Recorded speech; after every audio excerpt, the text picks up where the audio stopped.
Cara mengusap kepala dan telinga, kita akan membahas yaitu dari hadis riwayat Imam Abu Dawud nomor hadis 106. An Mikdam dari Mikdam ibni Ma'di Garib Kola, berkatalah Mikdam bin Ma'di Garib, Ro'a itu ini Al-Mikdam ini ya, Al-Mikdam ini melihat siapa Rasulullah Sallallahu Alaihi Wasallam tawadhu, melaksanakan apa? Wudu. Jadi Rasulullah wudu dilihat oleh Al-Mikdam. Nah, seperti itu. Falamma maka tatkala balagho masha ro'sihi. Tatkala sampai Rasulullah pada gerakan apa? Masah itu mengusap apa? Ro'sihi, kepala beliau. Wado'a kafaihi. Beliau meletakkan tuh wado'a itu menempelkan, ditempelkan apa? Kafaihi, kedua telapak tangannya ala kepada atau di atas muqaddami ro'sihi, di bagian depan kepala ya, tempat tumbuhnya rambut, ditempelkan di situ, plek, tempelkan dulu, ditempelkan kemudian digerakkan.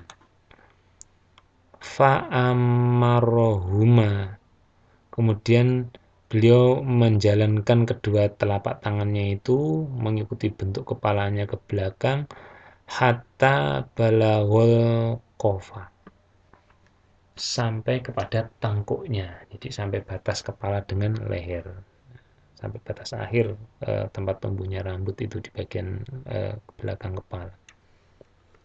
Suma kemudian roddahuma, beliau mengembalikan, istilahnya memantulkan kembali, ngebir setelah ditempelkan itu, digosok ke belakang, mantul dul dari belakang ke depan lagi, ya tetap menggosok. Ilal makanilladzi bada'a minhu, sampai kepada makan tempat di mana yang dimulai Rasulullah melakukan apa? Mengusap kepalanya tadi, yaitu tempat pertama kali ditempelkan di bagian batas antara dahi dan rambut ya, ditempelkan di situ, digosok ke belakang, digosok lagi, mantul ke depan, setelah nempel ke bagian depan awal tadi, kemudian Qala berkatalah apa namanya, Al-Walid, dia menceritakan hadis ini dengan sanad ini, wa masaha bi udhunaihi, dan Rasulullah itu mengusap bi kepada udhunaihi, kedua telinganya, zahiri, yang zahir, yang luar, bagian luarnya, hima, zahirihima wa batinihima, dan pada bagian dalamnya juga. Jadi telinga ini bagian luar dan dalamnya itu juga diusap. Tidak hanya luarnya saja, osok-osok enggak, atau dalamnya saja didik-didik, bukan. Tapi kedua-duanya, luar dalam. Zada Hisyamun wa adkhala asabi'ahu fi simakhi udhunaihi. Nah, Hisyam ini menceritakan hadis ini dengan tambahan untuk memperjelas, dan Rasulullah itu memasukkan apa? Asabi'ahu, jari-jarinya beliau kepada apa? Kedua lubang telinganya. Jadi jarinya itu dimasukkan ke dalam lubang telinganya untuk membersihkan telinga bagian dalam. Artinya untuk mengusap bagian dalamnya. Ya, sekali lagi, yang telinga ini bagian dari kepala dan hukumnya itu hanya diusap. Bayangkan kalau harus dibasuh, jadi kepalanya harus basuh sampai basah seperti apa? Keramas. Terus namanya telinga harus disentor dengan air, bisa bayangkan akibatnya apa?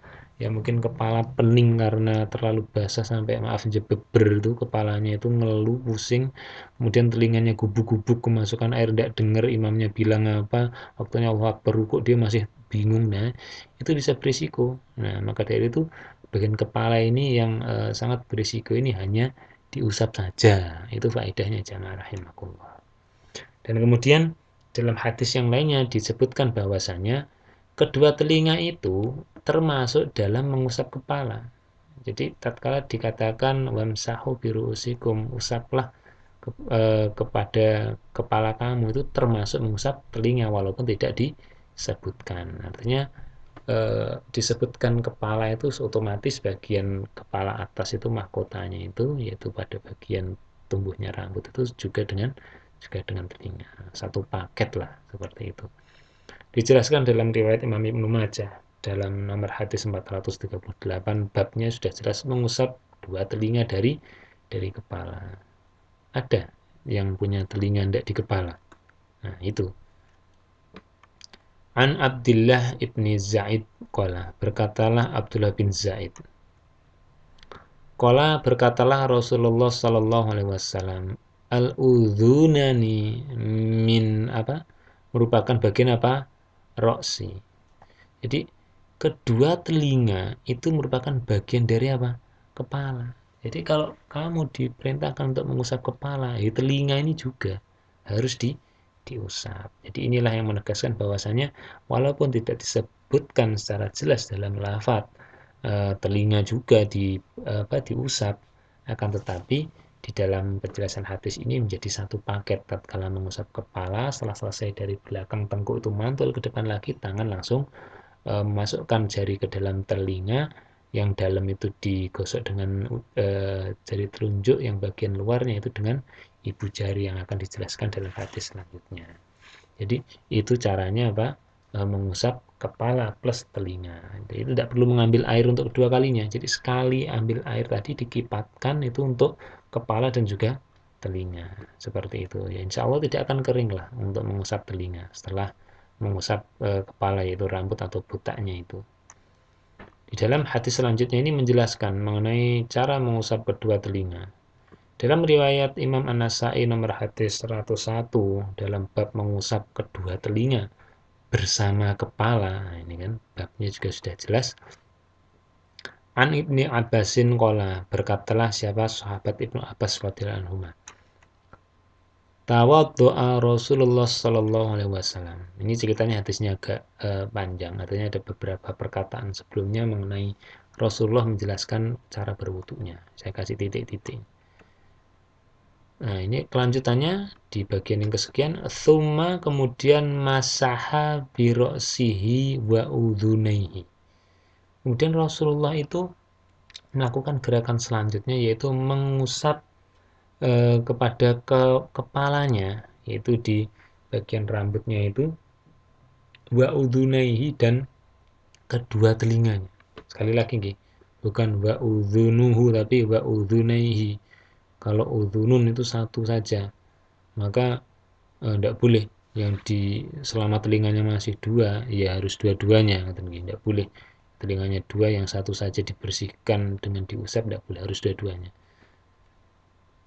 Batinihima bisabahatain, bagian yang batin atau bagian yang dalam yang tidak terlihat, yaitu telinga dalam yang keluar-keluar sampai lubangnya itu dibersihkan dengan apa? Kedua jari telunjuknya.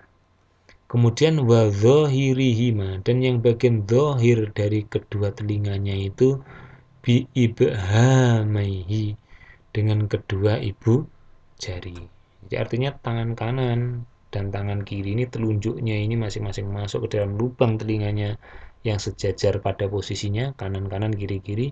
Kemudian jari jempolnya ini kan nganggur nih. Nah, ini digunakan untuk mengusap bagian apa? Zahirnya, bagian luar dari telinganya itu, yaitu dari bagian daun telinganya. Itu prakteknya seperti itu. Kemudian lanjutan hadis ini sebagai penutup, summa ghurafa ghurfatan fa ghusala rijlahul yumna summa ghurafa ghurfatan fa ghusala rijlahul yusra. Kemudian Rasulullah mengambil air digunakan untuk membasuh apa? Nah, ini kan dibasahi rijlahu, kaki beliau yang apa? Yumna, yang kanan. Jadi tatkala dikatakan membasah itu berarti sela-sela jari baik tangan maupun kaki harus terbasahi semua. Artinya harus diseka-seka itu jari, antara jari di tangan dan juga kaki. Nah, maka dari itu jamaah rahimakumullah, jangan sampai kita wudunya hanya maaf ecek-ecekan. Kalau ada istilah mandi bebek, ini wudu bebek, tidak boleh.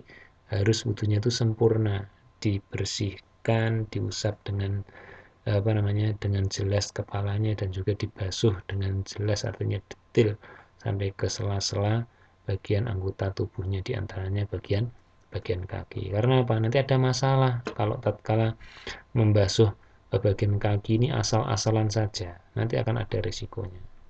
Itu jamaah rahimakumullah. Kemudian selanjutnya sebagaimana hadis tadi di urutan yang terakhir, yaitu urutan yang ke-10, yaitu mencuci kedua kaki, yaitu kanan dulu kemudian kaki dulu, dari ujung kaki sampai apa, ini mata kaki, sampai mata kaki saja. Jadi mata kakinya terbasahi, batasnya seperti ini sudah cukup, tidak perlu sampai betis, sampai lutut, sampai paha, itu tidak perlu, hanya sampai ini saja, sehingga ini bisa ngirit air, dan juga tidak perlu buka-buka kakinya, bisa ada aibnya terlihat nanti. Cukup itu saja jamaah rahimakumullah. Nah, itu adalah wudhu yang dilaksanakan oleh Rasulullah SAW, yaitu dari bagian wajib anggota tubuh sebagaimana di surat Al-Maidah ayat yang ke-6 itu, plus beberapa bagian yang ditambahkan oleh Rasulullah ini sebagai pelengkap wudhu, sehingga inilah wudhu yang sempurna. Seperti itu, inilah yang digunakan untuk melaksanakan sholat berjamaah. Itu para jamaah rahimakumullah. Kemudian kita akan melihat visualisasi wudhu dan beberapa kesalahan yang lainnya untuk lebih memudahkan dalam praktek berwudhu.